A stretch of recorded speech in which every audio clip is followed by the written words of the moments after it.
Silence is safer. Speaking up comes at a cost. This is the Audacity Tapes, where women have chosen courage across cultures, continents, and systems of power. I'm Robin Jorgensen. Welcome to the conversation. Today's conversation is about humanity. And right now in the US, that word is being tested. Because somewhere along the way, we have started debating people's lives as if they were abstract ideas and not human beings sitting across from us. Today's guest is my good friend, Gabrielle Claiborne. She is a trans woman, a respected leader, and a deeply thoughtful voice at the intersection of identity, policy, and lived experience. In this conversation, we talk about what it means to have your existence debated, regulated, or erased by systems that have never taken the time to truly know you. Gabrielle, welcome to the Audacity Tapes.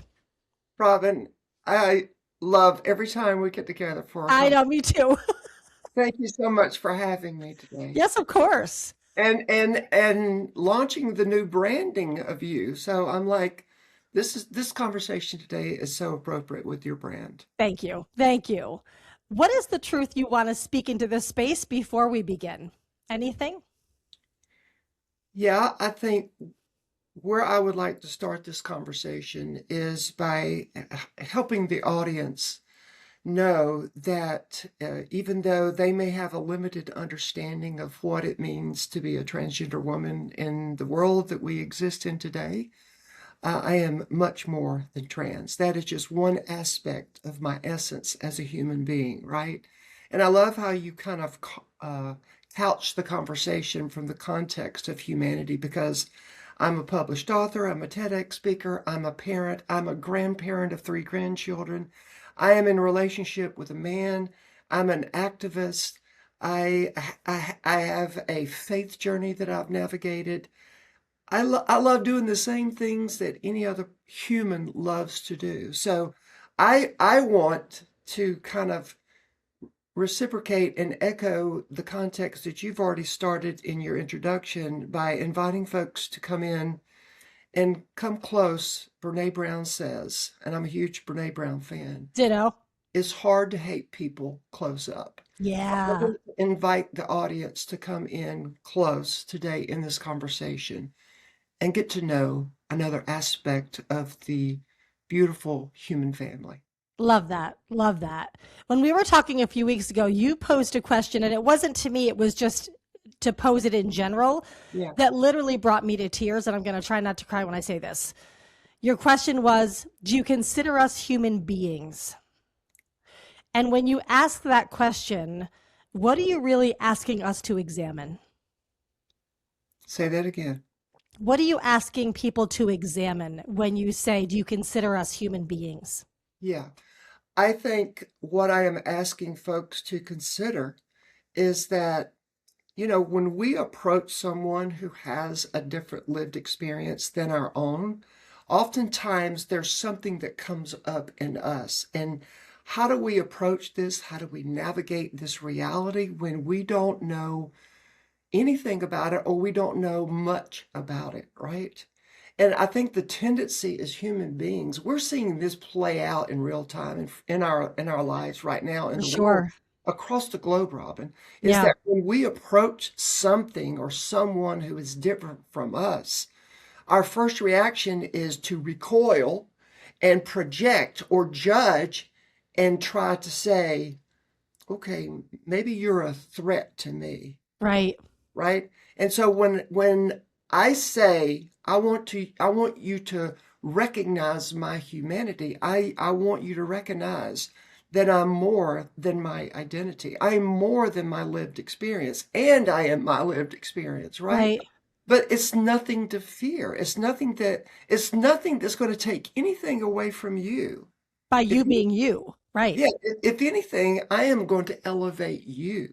I am going to make it possible for you to be even a better version of yourself if you're willing to come in close and get to know me. Yeah.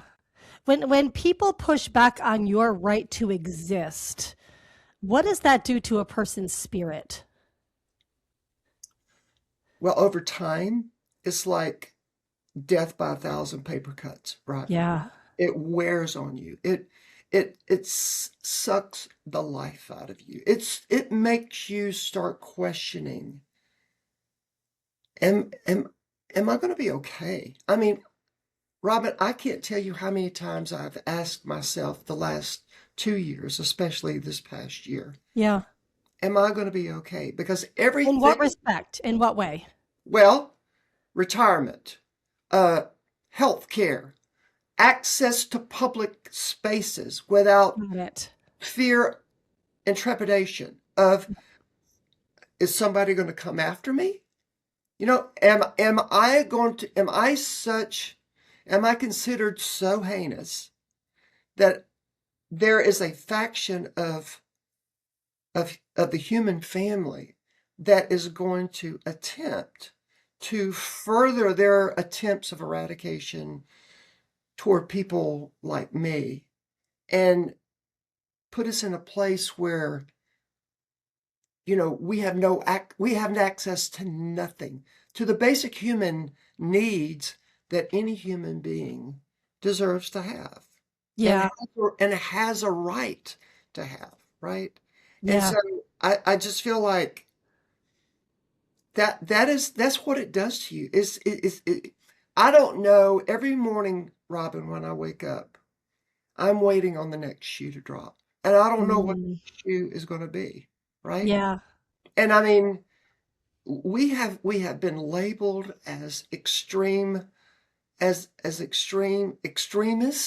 Okay, we have been labeled as um, mentally ill. We have been labeled as groomers. We have been labeled as um, people who are trying to deceive other people. And I'm just trying to live my life, Robin. Right. You Trying are to, one of the most authentic people I know. oh, thank you. You are. Um, Well, Robin, to that point, you know, I think what you see is something within you that is connecting with an aspiration of yourself. And mm, that right there, Robin, is what I want to invite folks to consider. yeah.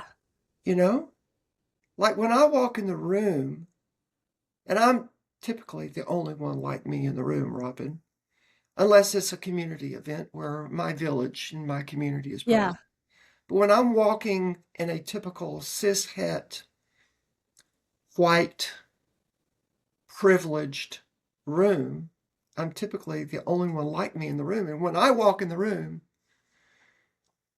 people don't, people either respond two ways. They lean in, come close, and say, help me understand. Or they pull back and they start assessing the situation from the context of, is this person safe with me? Is this person a threat to me? Um, is there a benefit in me connecting with this person? And what do I do with this experience? Do I ask myself, and this is what I actually encourage folks to do, when you have this sense of angst in you, when you meet or confront someone for the first time, that might be that may cause you to feel a little uncomfortable. Yeah. A lot of times people, their first response, like I said earlier, is to recoil, step back, and start making assumptions and judgments about that person, right? I encourage folks to start with themselves and say, wait a minute. I want to ask myself, why is this person or this situation bringing up this response in me? You And I know, think for people that they have to be self-aware enough to even ask themselves that question, because I think they bring, not only do they bring their own lived experience into the room that you're in, but they also bring all of the preconceived notions and biases and messages yes. that are out there in our society, especially in 2025 here in the US. That all comes into the room too. And if they're not self-aware enough to invite those questions in, everything else just takes over. I want to go a little further with the Please. self-awareness Yeah. part. And I want to say courage, Yeah. because Robin, for any person that has never met a trans person or doesn't know much about what it means to be trans, this is a journey that is not meant to be traveled alone. I have Yeah. had to surround myself with a village to help support me in during those moments and in those spaces where I felt like I couldn't take another step, Robin. But here's the thing. The reality is this is the human experience. This is not Right. just unique to trans people. Yeah. This is the experience that we all have to navigate, right? And the reason why I say courage is because this journey of being the best version of yourself, the most authentic version of yourself, is not easy. It's not For anybody. Yeah. for the weak of heart. Right. And Robin, I feel like a lot of times the response that I get when I walk in the room, when those people recoil and start making assumptions and judgments of me, they're not only self-aware enough to start with themselves, but they're scared to death to start with themselves, Yeah. because they know when they start with themselves, ooh, when I hold that mirror up, I don't like what I see. Right. And when I hold that mirror up and I don't like what I see, then I have to be accountable for what do I do with it from there. Yeah. Right. And so this is where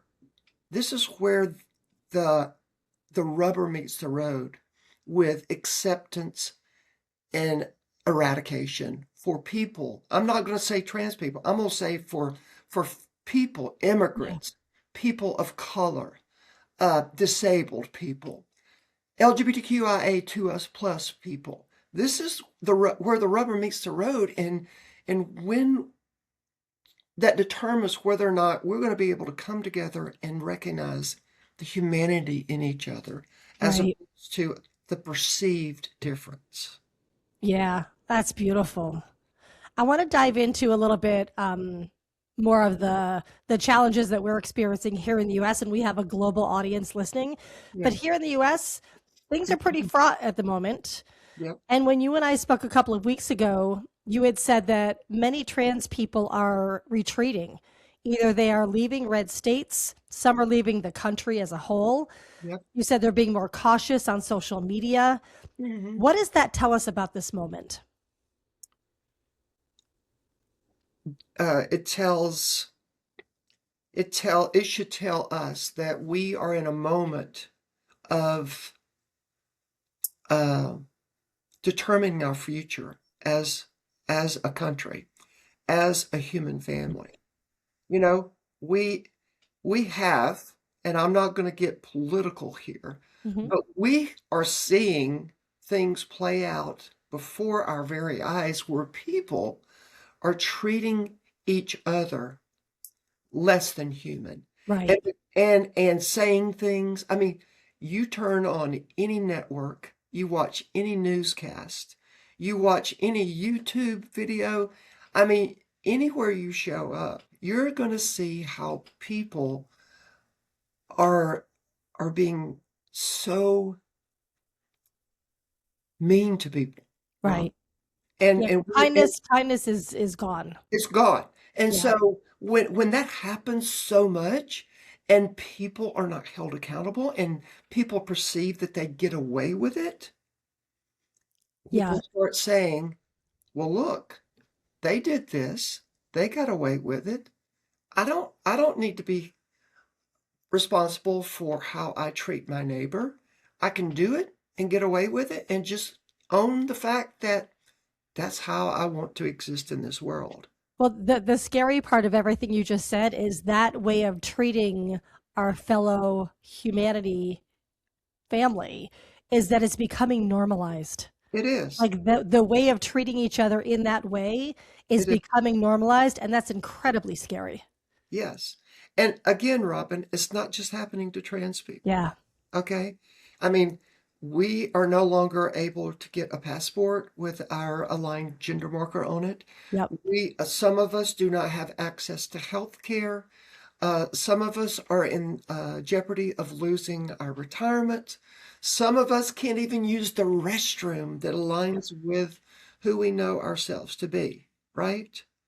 I mean, there's just so many barriers that are being, um, and this is not the first time this has happened, but they're happening again. But there's barriers that are being put in place, and these barriers are methodical, they are intentional to do exactly, have the outcome that's exactly happening, pushing people out, pushing Yeah. people further on the fringes, further into the margins, all right?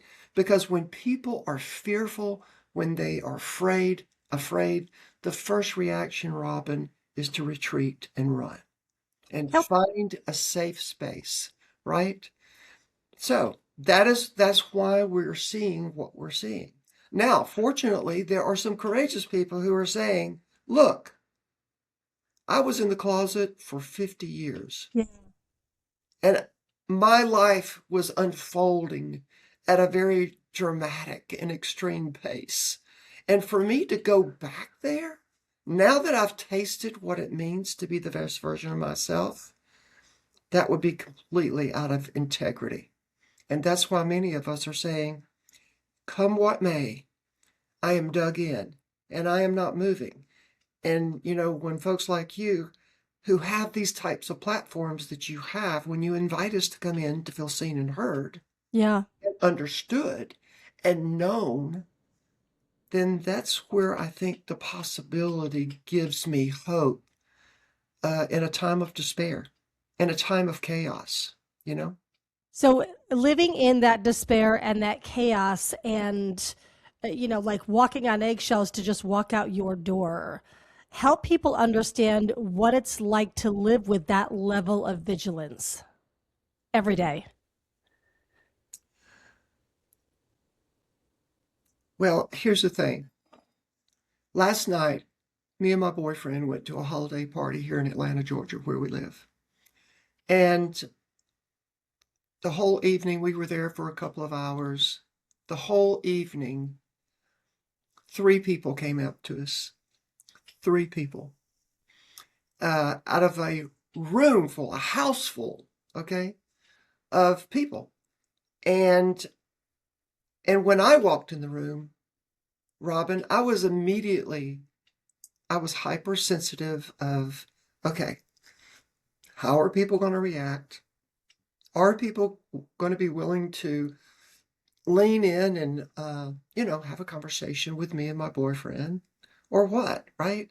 So anytime we step outside of our door, we have to prepare ourselves emotionally. We have to prepare ourselves mentally for what could and has happened. Your guard is always up. My guard's always up. Anytime I go to a restaurant, Robin, and I am walking into the restaurant, checking in. I mean, just earlier this week, I was at a nice restaurant here in Atlanta. And when I walked in, I felt all these eyes on me. And I glanced at people just to kind of see what their reactions are. And they were whispering and snickering and, making motions toward me. It's like people don't understand that people like us, we are sensitive to uh, Sure. Of your course. nonverbals, and Yeah.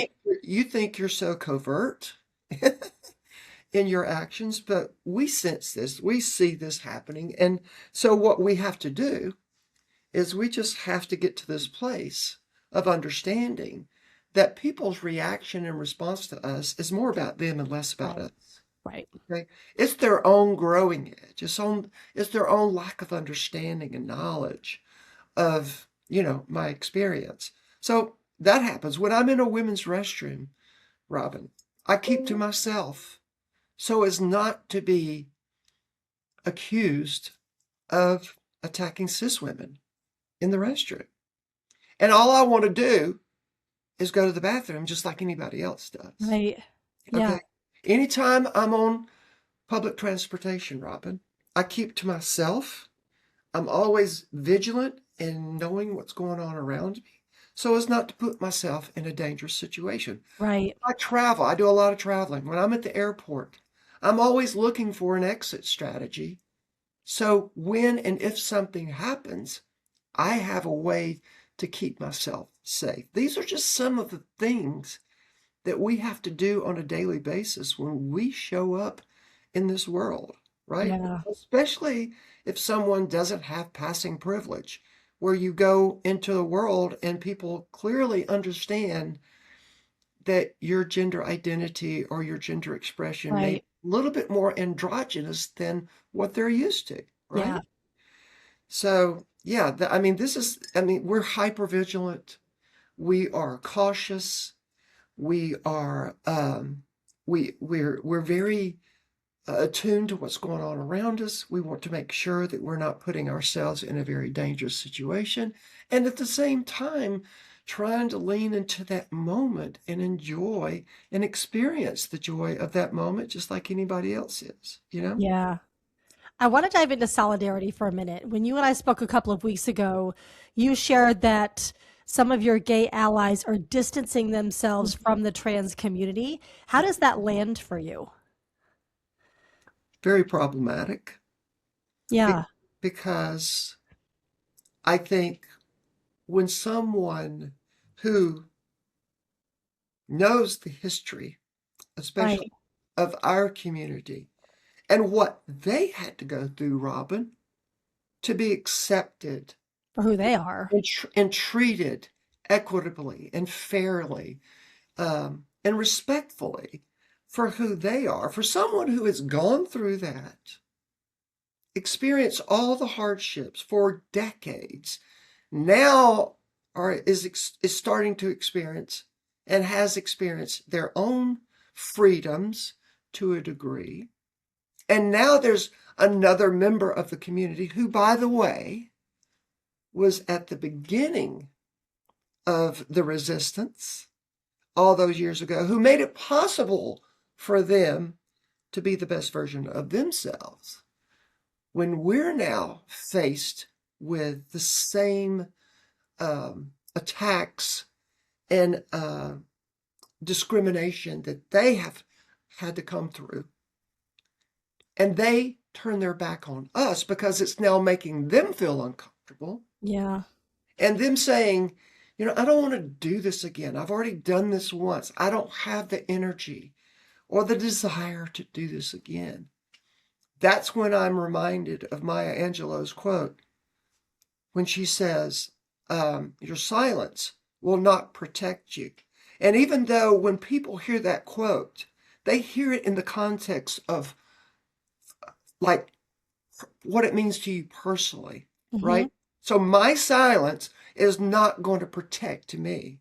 But what Right. I want to encourage folks to understand and realize is that your silence on matters that are personal to me will eventually become personal to you, Right. right? So your silence on matters that are personal to me will not protect you. And I think that's the piece that people don't either. They don't allow themselves to let that sink in or they don't care. Well, I think this is what I think. That is true.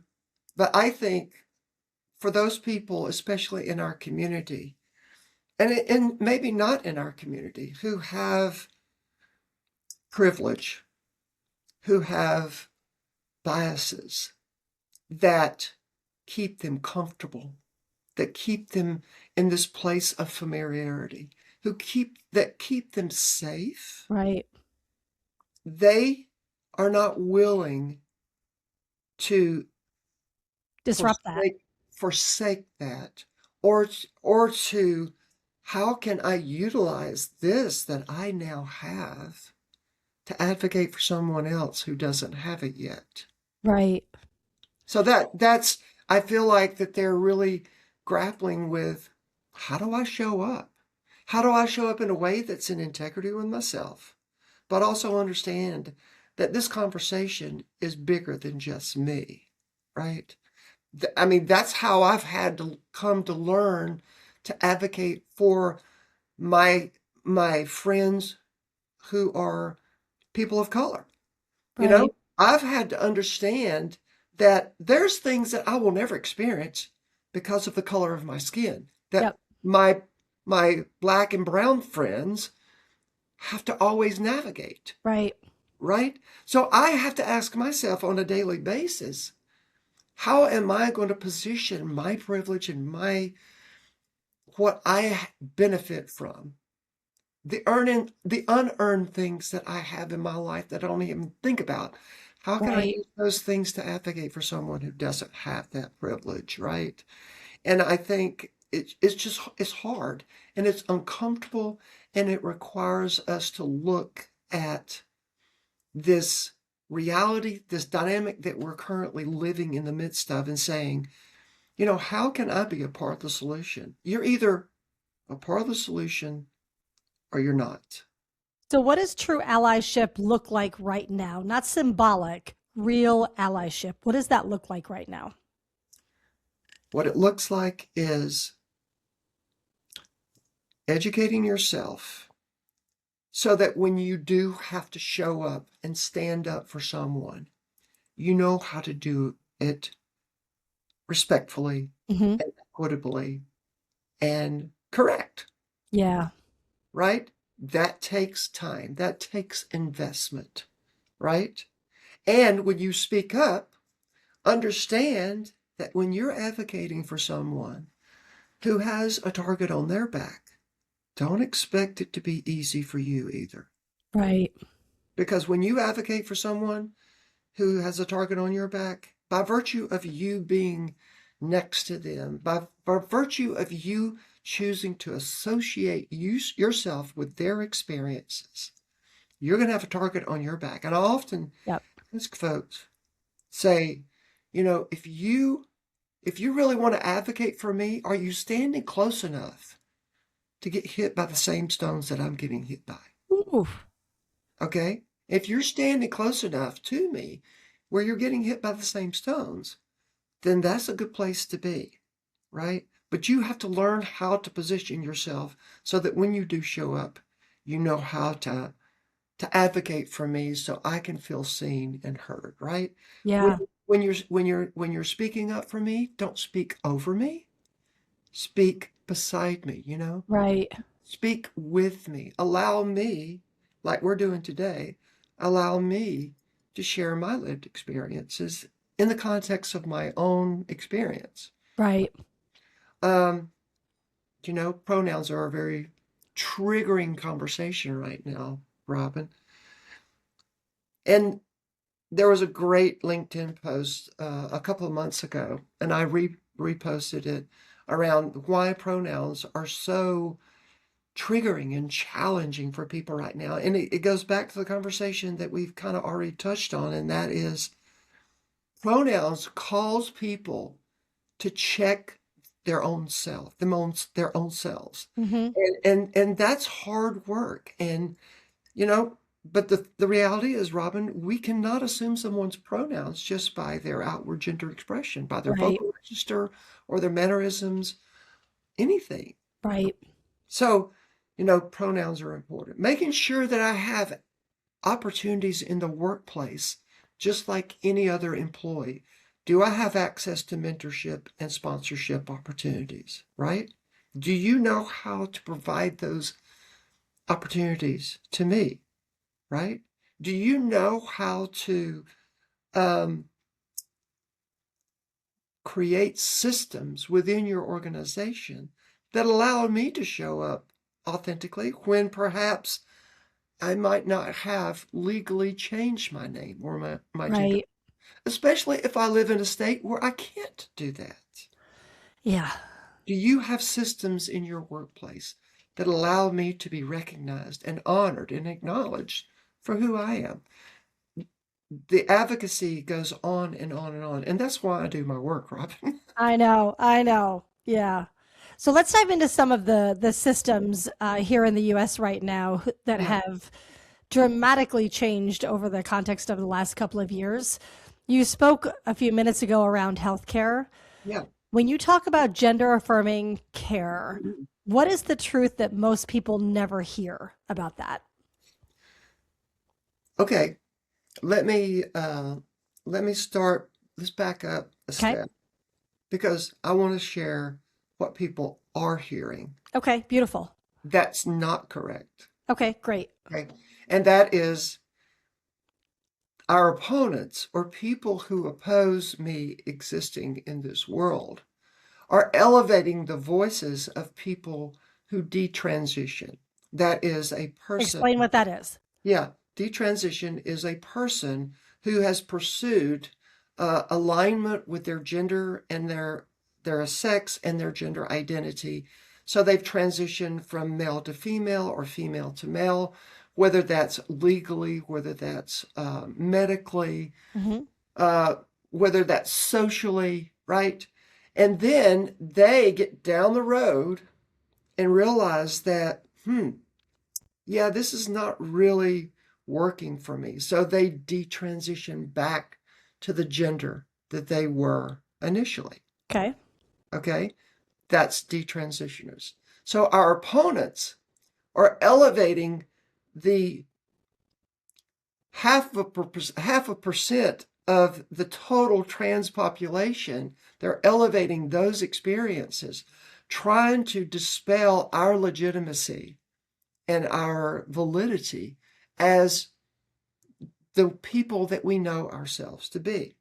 And because they're not elevating our lived experiences and our voices in a way that we feel seen and heard, all the people that don't know anything about trans people, who perhaps have never met a trans person, Right. all they're hearing is those stories from detransitioners. Right. And so what you hear is you hear their experience, and all of a sudden it clouds your perspective of, For the whole community. yeah, Yeah. you're saying that, well, one size fits all. So Right. if this person is doing this, this just substantiates my assumption that all trans people are mentally ill. They've got something going on within them Yep. that cause them to want to pursue a different gender. Okay? Right. So that's what we're hearing. Okay. What you're not hearing is trans people. First of all, I didn't wake up yesterday, Robin, and say I wanted to be trans. Right. Matter of fact, I struggled for 50 years debating whether I could be trans. Okay? And what you see here is 15 years later of therapy, of guided medical care. See, a lot of folks don't understand that, trans people feel like they have access, or they think that trans people have access to medical transition where we go out and just, you know, have gender affirmation surgery without any kind of consultation, without any professional guidance. Right. And it's a That's, years long journey, yeah, mentally, physically, emotionally, everything. and it's not just the trans person's journey, it's their family as well. Right. Okay. But what's happening is our opponents are taking that right away as well from the families. Okay. So what's happening is there's this myth out there that we wake up one day and we just decide to be trans or non-binary or gender non-conforming or gender expansive. Okay. That's not how this works. Right. We have to go through a guided over a process that's professionally guided and overlooked to where we are setting ourselves up for success. And oh, by Right. the way, I want to say to the opponents of, these in these states and these countries who are banning access to gender affirming care for minors, I would rather us have the conversation. Look, why don't we stop having that conversation and have the conversation around why aren't these people having access to mental health care to set themselves up for success, to determine whether or not, to help them determine whether Right. they're trans or not. Okay? You're not willing to invest in solutions. You're all about, throwing people under the bus because you want to find the easy way out. You don't want to do the hard work. The hard work is have the hard conversation Right. around why we don't have access to the appropriate mental health care that we need to set ourselves up for success. Okay? Yeah. Because here's the reality, Robin, of that small, minuscule percentage of detransitioners that I mentioned to you earlier. When you look at all the studies and the trans people that have regret of transitioning, those numbers minuscule compared to the overwhelming majority, the number of trans people who are happier, more productive in their life, contributing citizens Right. to their town, to their city, to their state, to their country, if we're just allowed to be who we are, right?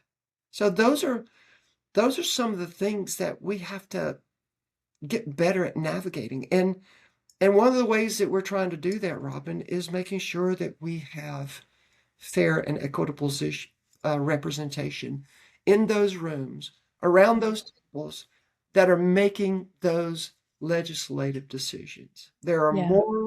There are more LGBTQ people running for office today, and we've recognized as a community that one of the ways that we're going to have any chance of flipping the script on the rhetoric that's being spread about us as human beings is to be in the room and say, Right. okay, I appreciate that perspective, but let me share with you another perspective. Because right now it's not happening, Robin. And when it's not happening, it's no different than any other intersection that people Right. embody. When you're not in the room, when you don't have a seat at the table, you're not going to be represented, right? And so we are now recognizing that one of the ways to flip the script is to be in the room. So another system here in the US that's very disturbing is the military ban on the trans community serving in the military. Yeah. What does that communicate to anyone willing to serve, whether they're cisgender, trans, or otherwise? What does that ban communicate in general to individuals who are willing to serve? It means that nobody's safe, Robin. Hmm. It means, I mean, look what uh, the Pete Hegseth said to the room full of generals Yeah. a couple of months ago. If you're fat and obese and you're in this room, leave. I mean, nobody's safe, Robin. When Right. you start, um, I mean, here's the thing: when a person signs up to serve the country, yes, they have to go through the rigorous, test and training that Yep. anyone has to go through, right? But the reality is, Robin, there has been no evidence that trans people or anyone else that wants to serve their country, that who has gone through that training, should be disqualified for doing the very thing that they have been called to do, right? Yeah. I mean, if you're capable of doing that, then anybody should be able to serve, right? There's places that there's different ways that people can serve as well. They're not only people serving in combat and, in confrontational Hmm. scenarios. There's people that can serve in administrative roles. There's all kind of opportunities within the armed forces to serve, right? This ban that is being executed against trans people is about trans people. It is not about our capacity and our capabilities and 100%. our qualifications to do that. It's about another attempt to eradicate a demographic in our human family that, one, we don't understand, that two, we feel like is a threat, and three, we just don't want around us because it makes us uncomfortable, right? Yeah. But to your point, when you start implementing bans on a certain demographic of humanity, that they can't be a part of something, then that means they're basically saying that there's another shoe dropping down the road somewhere. Yeah.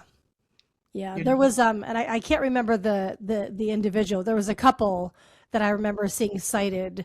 They were trans people within the military, and without saying they were trans, they brought up all of their accolades. Their Yeah. performance metrics were off the chart, like all of these incredible stats. And the question was posed, it may have been to Pete Hegseth, would this individual, do you think this individual deserves to be in the military? And I think his answer was yes. And then they said that this individual was trans. And all of a sudden there was a ton of backpedaling. But the qualifications, to your point, were clearly there, or they wouldn't have been in the role if they Yeah. didn't have the qualifications to begin with. Yes. Exactly. Yeah. Exactly. So I mean, but it's not only in the military, it's in any other area Right. of existence, Robin. You know? When you and I talked a couple of weeks ago, I love our conversations whenever we get together. But when we were talking, you said something that so stayed with me. And you alluded to this earlier, and now I want you to unpack it a little bit deeper. Yeah. You said a few weeks ago, trans people are the solution to humanity. What did you mean by that? First of all, I want to say there's probably a lot of folks that would say, "What?" Exactly. Right. This is what I meant by that, Robin. To be trans, we have to do some of the hardest internal work that I have ever done in my life, Robin. And look, I was assigned male at birth. I had the privilege of having access to an amazing education. I had a successful career, Robin. And I've been investigated by the FBI. I have been sued by the FBI. I've had some difficult moments in my life. That's for another conversation. Okay? I've had family challenges. I've just had a lot to navigate in my life. But coming to terms with the essence of who I was as a person was the hardest thing that I ever had to do and have ever had to do and continue to have to do. Okay? Because, Robin, I've had to take a good, hard look at myself. I've had to understand that there are things that I am assumed to do and be that do not resonate with me any longer. Right. You know, like with my kids, I am their parent.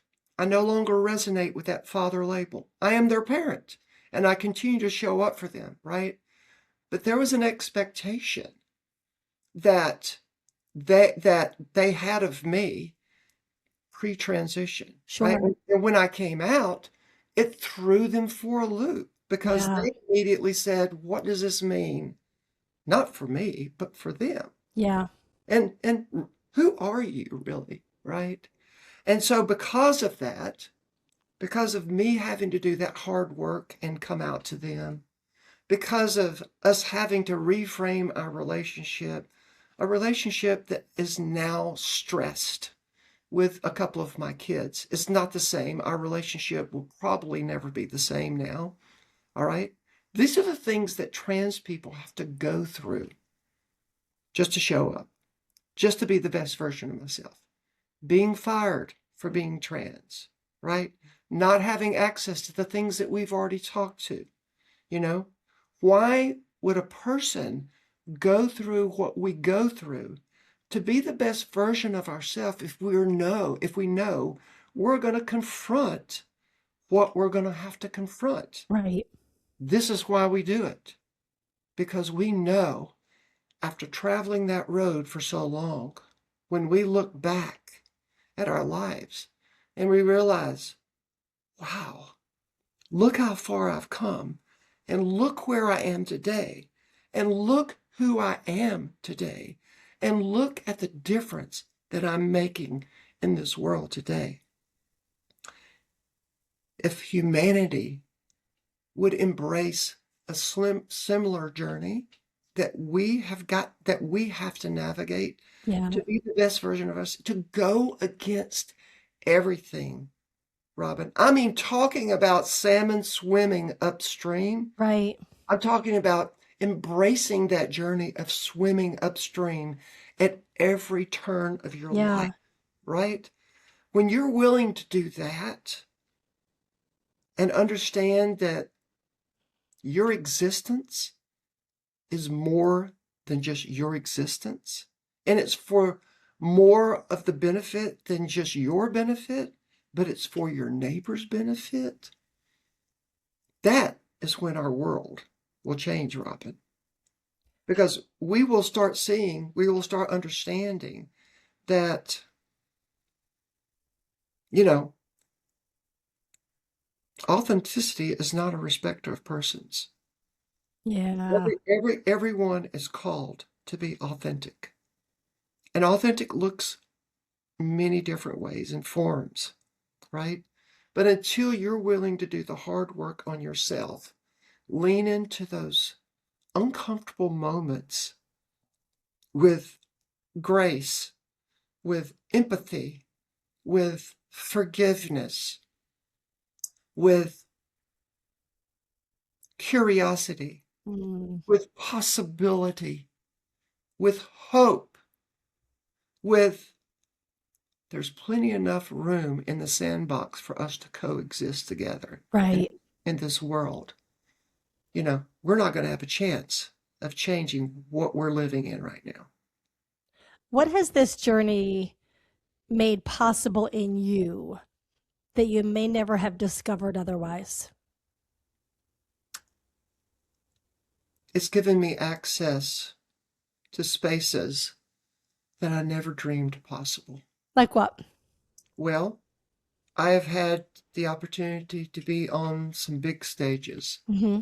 I've had the opportunity to develop a global client uh, list. You know, I've had the opportunity to travel this globe, Robin, and be seen and heard as my authentic self. There are people in this world, Robin. This is the hope that I hold on to. There are people in this world that value, my lived experience and want to understand it because they recognize, like we've talked about in this conversation, they recognize that when they do, then they're a better version of themselves Yeah, because information is power, for sure. you know? But here's the thing. When you learn something or when you're confronted with something, you can't unlearn it. Right. It's the whole rubber band theory. Yeah. I posted something on Facebook recently. When things happen to us and we don't receive them, they'll keep circling Right. around us until we get honest with it, right? Yeah. So, I mean, those have been some opportunities for me. I now, Robin, have the opportunity to even show my own kids how to be the best version of themselves. Yeah.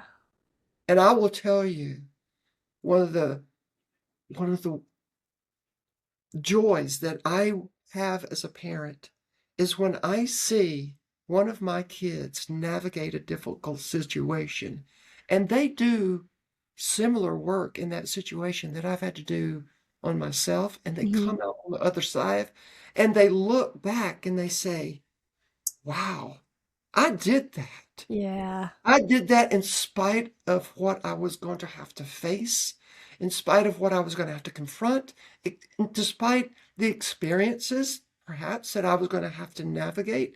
I did that. And you know what that does, Robin? When a person navigates those challenging, scary moments, I referenced this in my TED Talk. It's an opportunity for you to build an altar in that moment and remember that moment the next time a scary and as overwhelming opportunity comes knocking Right. at your You've door. already started to build that muscle and you can tap back into it the next time something shows up. You can remember Yeah. that altar and you can say, I did it then, I can I do got it this. again. I can do Yeah. it again. And Robin, that's how the heart works.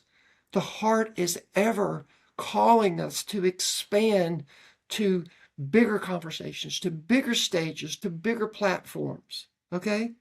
Because the heart knows collectively that until we're able to do that, then we're missing an aspect of the brilliance and the magnificence Yeah. in the human family that we haven't even tapped into yet, you know? What's the boldest thing you've ever done in service of your own becoming?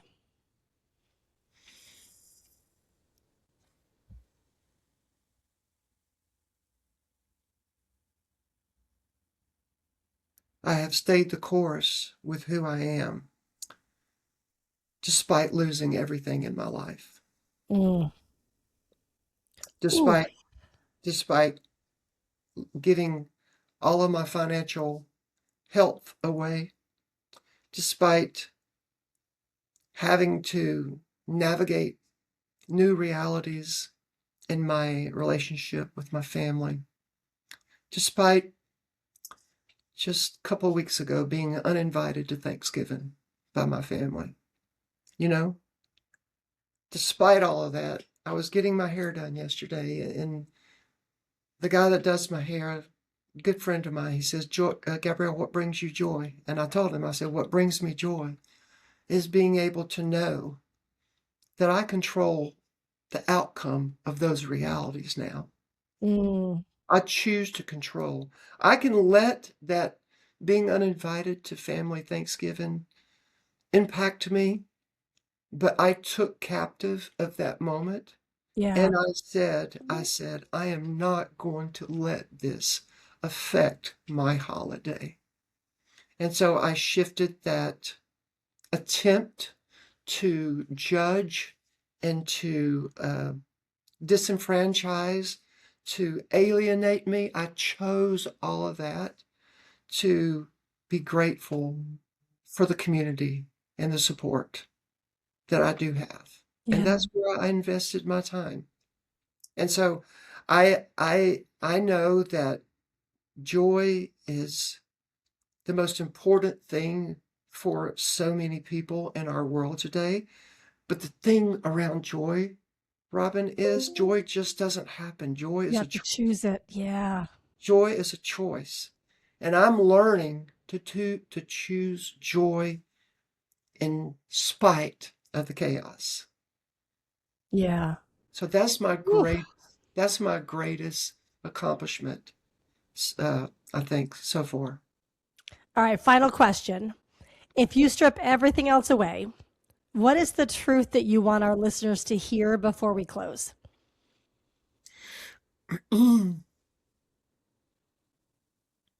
Well, I've kind of said a lot of that, Mm-hmm. but I think the one thing I'll leave the listeners is this: being the best version of yourself is not easy. It's challenging. It's not for the weak of heart. At the same time, I know that from my own personal experience, I spent 50 years with those life invitations circling around me and me saying, not yet. There'll be time down the road. I can't do that. There's too much risk. Right. Those things circled me for 50 years. Okay, and it wasn't until I confronted those things head on and understood that I can acknowledge the fears in my head, but I have to act on the truth of my heart. Okay? Your heart will not mislead you. Now, your heart will expand you and stretch you and cause you to grow. But, we have to decide, are we going to allow those scary moments to keep us stuck in a place of inauthenticity? Or are we going to allow those moments to define our greatness and magnificence? And my invitation is lean into that heart voice that's speaking to you. It will not go away. It will not mislead you. And when you get down the road after listening to that heart, your heart, taking those courageous steps and look back, you will be amazed at the view on the other side of authenticity. Whew. Gabrielle, thank you so much for this conversation and for showing up today. Thank you, Robin, for having me. I love every moment I get to spend with you because, Robin, you make me a better version of me. So thank you. Thank you. And for all of you listening, before we close, I just want to take a moment to ground us. Some of what you heard today might have landed soft. Some of it might have landed hard. And for some of you, it may have stirred things in you that you weren't expecting. So if that's you, I want you to pause for a moment, take a breath, put your feet on the floor, put your hands on something solid. You're here, you're safe. Yes. This conversation wasn't meant to convince or overwhelm. It was meant to humanize, to slow us down long enough to see one another and ourselves more clearly. If you're feeling discomfort, that doesn't mean you did anything wrong. Discomfort is often the doorway to awareness, not shame. And if this conversation touched something in you personally, if you are trans, non-binary, questioning, or holding this in your body in a deeper way, I want you to know you are not alone. You are seen here, and your humanity is not up for debate. And as you move forward with your day or your evening and listening to this, you don't need to have the perfect words or the perfect stance. One step forward is enough. One moment of curiosity, one conversation rooted in listening, one choice to see someone else as fully human. Audacity doesn't always roar. It's the name of this podcast. Sometimes it looks like staying present, like choosing proximity over fear, like letting what you heard here today change you, even just a little.